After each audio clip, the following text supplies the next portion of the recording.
Benjamin Amar, professeur d'histoire, porte-parole de la CGT Val-de-Marne. Bonsoir Benjamin Amar, merci d'être avec nous en direct sur RT France. Quelle est la réaction, j'imagine que vous avez parlé, échangé avec vos collègues, au moins par téléphone aujourd'hui. Quelle est la réaction des enseignants à ces annonces d'Emmanuel Macron avec, on le rappelle, un possible retour à l'école à partir du 11 mai? Écoutez, la réaction, elle est unanime. C'est une réaction de scandale. Mais de qui se moque-t-on? Enfin, soyons sérieux 2 secondes. On est en train de nous dire, à juste titre, qu'il faut se confiner depuis des semaines parce que le Covid-19 nous entoure et, pèse au-dessus de nos têtes comme une épée de Damoclès. Et là, on nous explique que dans quoi? 3 semaines, il va falloir retourner en cours à 35, ma classe de terminale, elle est à 35, dans 30 mètres carrés, sans masque, sans avoir testé massivement, puisqu'Emmanuel Macron nous a expliqué que les tests, c'était pour ceux qui avaient des symptômes. Donc, les porteurs asymptomatiques, les porteurs sains, qui sont très nombreux parmi les jeunes, n'auront pas été testés. Et donc, on va se retrouver ainsi confinés dans un espace très réduit. Mais qu'est-ce que c'est que ça? Qu'est-ce que c'est que ça, si je envoyer les gens? Pardonnez-moi, mais alors Emmanuel Macron, justement, n'a pas dit précisément que vous alliez vous retrouver à 35 dans 30 mètres carrés. Il a parlé d'aménagement, de protection des professeurs avec des masques, des aménagements. Les Allemands le font, l'envisagent comme ça, avec peut-être des petits groupes, une journée sur 2. Enfin bref, c'est à l'étude. Madame, excusez-moi, je suis enseignant. Et l'éducation nationale en France, c'est pas Poudlard. D'accord? Emmanuel Macron, c'est pas Dumbledore. Je connais un peu la réalité de l'enseignement. On va les mettre où, les gens? On va les mettre où, les élèves? On va claquer des doigts et tout d'un coup, des salles de classe vont se créer? Comment on va faire? Et les masques? On les attend depuis des mois. Dans 3 semaines, il y aura des millions de masques pour 10 millions d'élèves et des millions d'enseignants. Mais enfin, de qui se moque-t-on? Alors Emmanuel Macron, je vais vous dire, le gouvernement a fait des annonces. Et aujourd'hui, le gouvernement a la main qui tremble. On est en train de nous expliquer que finalement, ce sera progressif, que finalement, ça ne sera pas obligatoire. Donc, on se fout du monde. Le gouvernement fait des annonces parce qu'en réalité, il y a le patronat derrière. Et que le patronat met la pression pour que l'activité économique reparte. Et comme l'a dit l'une des personnes que vous avez interviewées dans votre micro-trottoir, eh bien, il faut donc, pour que les gens puissent partir au boulot, que les enfants et les adolescents soient gardés. Et donc, on ouvre les écoles. Mais c'est scandaleux, cela. Alors, Emmanuel Macron, moi, je fais partie de ceux... Emmanuel Macron, lui, a présenté en tout cas un autre argument, l'argument social, les inégalités. Pour certains enfants, c'est très difficile, notamment dans les familles défavorisées. Vous n'y croyez pas à la bonne foi de cet argument du président de la République?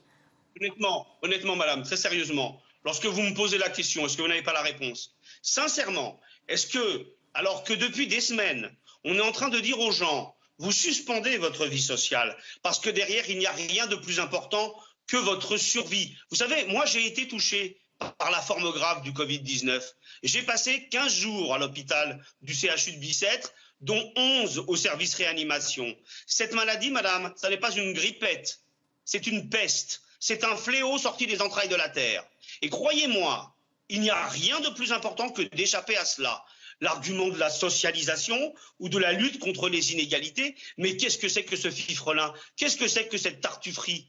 Voilà. Donc écoutez, moi je suis enseignant. Lutter contre les inégalités sociales, c'est la raison pour laquelle je suis devenu enseignant. Là, il y a une urgence. Sauver la peau des gens, tout simplement. Et cette décision, elle est scandaleuse et il faut que la levée de bouclier soit telle que le gouvernement, qui est en train d'avoir la main qui tremble, cède finalement et renonce. Il n'y a pas d'autre solution. Cette décision, elle est scandaleuse, elle met en danger des millions de personnels et elle ne peut pas, effectivement, avoir lieu et se concrétiser. Ça n'est pas possible. Réouverture progressive des écoles, ça veut dire que certaines écoles vont rouvrir, pas d'autres, certaines classes, pas d'autres. Est-ce qu'on peut créer ici une école à 2 vitesses? Avec la Macronie, on sait comment ça se passe. Tout n'est que rapport de force. Hier, cette annonce a été faite et encore une fois, la seule raison, c'est la pression du patronat. Vous savez, le patronat est à l'affût. Monsieur Roux de Bézieux est déjà en train d'expliquer à qui veut bien l'entendre qu'il va falloir renoncer aux 35 heures. Donc il y a la pression du patronat et Monsieur Macron peut bien prendre ses tons comme ça de père de la nation. En réalité, la pression du patronat, elle est toujours là. Voilà pourquoi on nous parle du 11 mai. Donc on sent bien, le gouvernement, il sait que le jour d'après va être très compliqué pour lui. Il sait très bien que les politiques libérales vont être dans le box des accusés. Donc, il sait, il marche sur des œufs. Et il voit que cette décision, elle passe difficilement, qu'elle crispe. Il voit les premières levées de boucliers. Et déjà, il est donc en train de dire, non, mais on calme le jeu, c'est pas obligatoire, ce sera progressif. Eh bien, écoutez, il faut que la pression, elle monte pour que cette décision soit purement et simplement annulée. Tant qu'on n'a pas la possibilité d'avoir des millions de masques, tant qu'on n'a pas la possibilité de tester massivement avec des tests sérologiques, on ne retourne pas à l'école.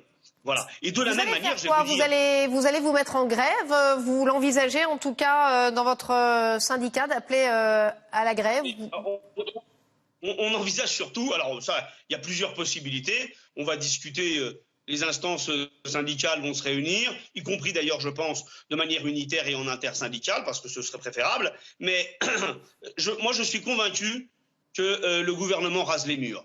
Le gouvernement, il sait très bien que pour le moment, on est confiné, mais que ça ne va pas rester éternellement comme cela. Et donc, le gouvernement sait pertinemment qu'il n'est pas dans une position politique pour imposer le rapport de force. On le sait, le gouvernement a déjà largement renoncé à pas mal de réformes extrêmement importantes du quinquennat. On n'est plus du tout dans le même logiciel politique.